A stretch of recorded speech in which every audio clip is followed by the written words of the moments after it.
Hahantingin ng pamahalaan ang mga nagpakalat ng fake news kaugnay sa umunay pag-aresto kay Senator Bato de la Rosa.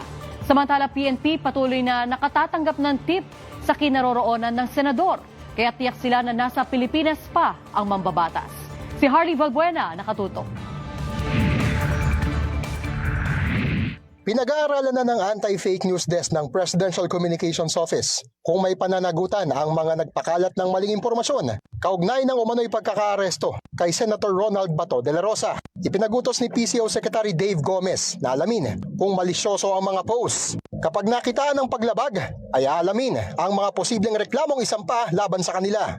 Naniniwala rin ang palasyo na may mga sangkot na trolls sa pagpapakalat ng maling impormasyon. Hiniling ng Malacanang ang pakikipagtulungan ng mainstream media sa pagberipika ng impormasyon at pagtukoy sa mga source. Pero hindi po ito tutulugan ng gobyerno. Lahat po ngayon ng fake news, hindi man ito, talagang pinatututukan na po ng PCO. Tinitingnan naman ng Philippine National Police ang iba't ibang lugar na maaaring pinagtataguan ni Senator de la Rosa. Tiniyak ng PNP na kasalukuyan pa rin nasa bansa ang senador. Palagi rin niyang nakatatanggap ang PNP ng impormasyon tungkol sa kinaroroonan ni Bato. Looking at the different places of the supposed whereabouts of friends, relatives, as well as kung sino yung lagi niyang kasama. And most probably is nandito siya sa Pilipinas.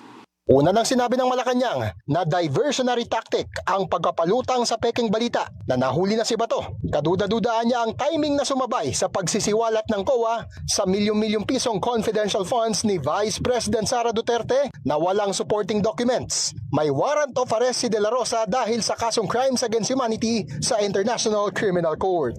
Harley Valbuena, IBC News.